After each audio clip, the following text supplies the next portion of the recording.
Book review: The River Has Roots by Amal El-Mohtar. An indie next and library reads pick. Genre: lyrical fantasy mythic fiction. Format: hardcover with interior illustrations and foil case stamp. Amal El-Mohtar's debut solo novella, The River Has Roots, is lush, lyrical, and devastatingly poignant work that blends myths, sisterhood, ecumenism, and the magic of language into tale that lingers long after the final page. At just 144 pages, this slim volume accomplishes more in its brevity than many novels thrice its length, painting an unforgettable portrait of resilience, loss, and reclamation. Plot summary: there are stories you read and set aside, and then there are those that settle in your marrow, whispering through your thoughts long after you've closed the final page. Amal El-Mohtar's The River Has Roots is one such story. Haunting melodic solo debut that explores the magic of love, sisterhood, sacrifice, and song. Set in the liminal borderlands of Thistleford, small, seemingly unremarkable town tucked beside the river Liss and pressed up against the edge. Faerie, the novel, opens like ballad and unspools into something unforgettable. It is here that we meet the Hawthorn family, known both for their mystery and for their sacred duty. Tending the enchanted willows that line the banks of the river, bound by an ancient pact, they sing to the trees in exchange for their subtle, powerful magic. Theirs is not just craft, but heritage, and at its heart are two sisters, Esther and Ysabel, the latest stewards of this inherited responsibility. Esther and Ysabel are more than clothes. They are two halves of the same breath, bound by connection so deep it seems to pulse in harmony with the land around them. Their love is fierce, familiar, and unwavering. But it is also fragile, as all great loves are when exposed to the pressures of outside forces.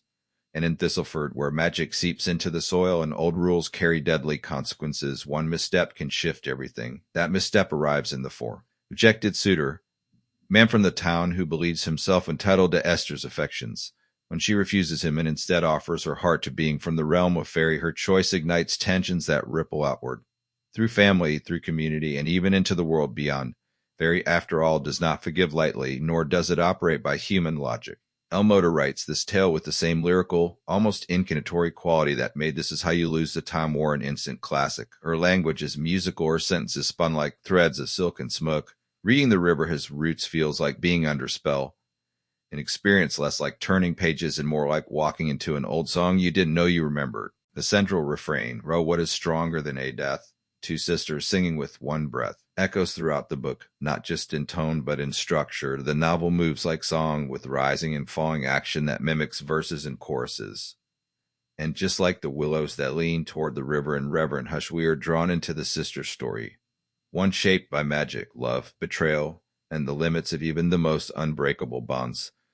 Critics and fellow authors have already taken notice. Holly Black describes the book as half delicious ballad, half beguiling love story. T. Kingfisher calls it an absolute must-read. And Sarah Beth Durst declares, every sentence sings each of these endorsements, speaks to the book's hybrid identity. Fable, fantasy, love story, and tragedy all held together by poetic force.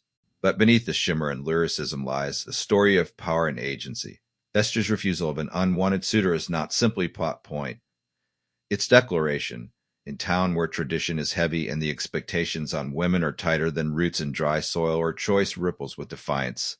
And when she dares to love someone not just outside her family but outside her world, the consequences become both personal and mythic. The River Has Roots also serves as meditation on reciprocity and respect, particularly in the relationship with nature. The enchanted willows are not resources to be exploited, but companions and long-standing mutual bond. The act of singing to the trees becomes metaphor for how we treat the land and each other.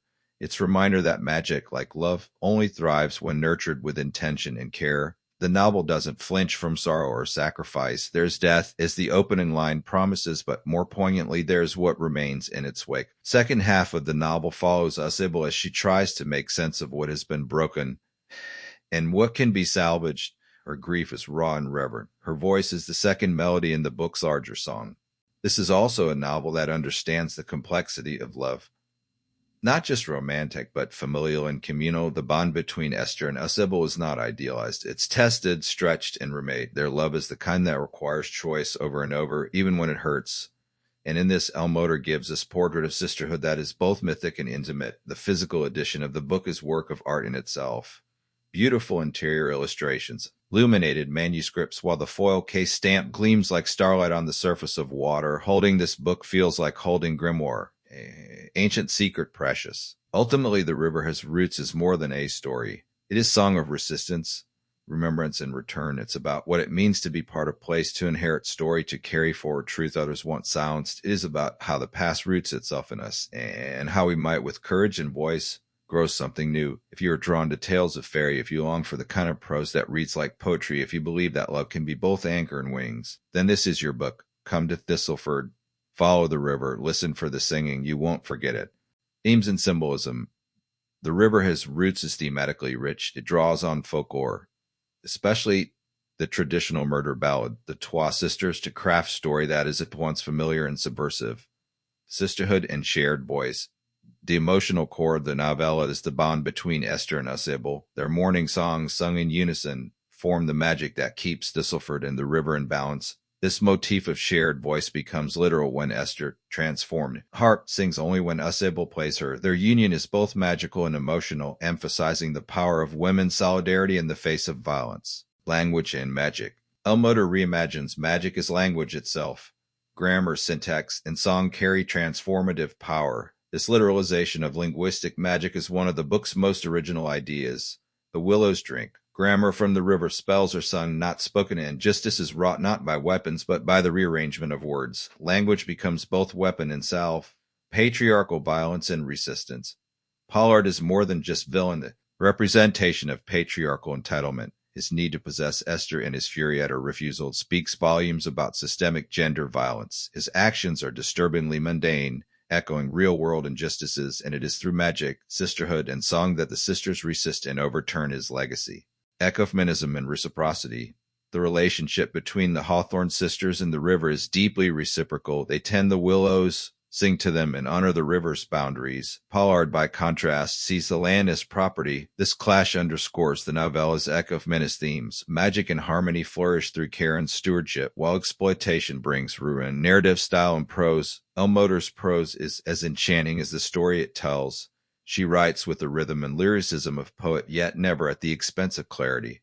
Each sentence is crafted with care, often carrying double meanings or folkloric resonance. The novella reads like song, with refrains and callbacks that give it the texture of an oral tradition. She also plays with the structure of time and storytelling. Scenes are often layered with dreamlike imagery, and memories bleed into the present. The story flows like the river Liss itself. Twisting, murmuring, sometimes surging, it rewards careful reading and multiple returns. Characterization. Esther and Ysabel are vividly drawn. Esther is strong-willed, passionate, and principled. Her refusal to yield to Pollard is not just personal, but emblematic of her integrity. Ysabel, initially the quieter of the two, undergoes the most growth. Her grief transforms into action, and her courage and cleverness are what ultimately lead to Esther's salvation. Pollard, while clearly an antagonist, is portrayed with unsettling realism. His motivations and actions reflect the entitlement bred by privilege, and his downfall is both satisfying and sober. Agnes Crow, the witch who aids Ysabel, adds layer of mystery and wisdom, acting as bridge between mortal knowledge and magical lore. Reception and criticism. Critics have widely praised The River Has Roots. Kirkus Reviews called it an anthem for bloody retribution, highlighting its lyrical prose and thematic depths. Publishers Weekly noted the complexity of its magic system while affirming the emotional clarity of the central relationship. Liz Burke of Locus emphasized El-Mohtar's deft blending of traditional folklore with modern sensibilities. Readers have responded emotionally to the novel, particularly those who listened to the audiobook version, which includes original music composed by El-Mohtar and her sister. This extra layer of sonic immersion deepens the impact of the story and makes the themes of song and sisterhood all the more powerful. However, some readers and reviewers found the novella's brevity to be a double-edged sword. While the tight focus and lyrical style were praised, others felt the world-building was too lightly sketched or that the resolution too swiftly. The magic system, relying on metaphor and poetic language, may feel abstract to those accustomed to more rigid systems. Final thoughts. The River Has Roots is a rare gem. Story that sings. It is not conventional fantasy, nor does it aspire to be. It is tale told like ballad, steeped in pain, love, and the desire for justice. Through its intricate interplay of language, song, and symbol, El-Mohtar creates something that feels both ancient and urgently new. It is especially recommended for readers who appreciate prose that is beautiful for its own sake, for those who could. Emotional depth in feminist themes, and for those who find resonance in myth and folklore. While it may not satisfy readers looking for action-heavy plots or extensive lore, it will enthrall anyone who believes that language itself can be magical. El-Mohtar has crafted not just story but spell. The river as roots reminds us that grief can be kind of grammar, that song can shape reality, and that sisters can save each other with nothing more than love and melody. It is a stunning debut that establishes her a singular voice in fantasy literature, and one we hope will sing to us for many years to come.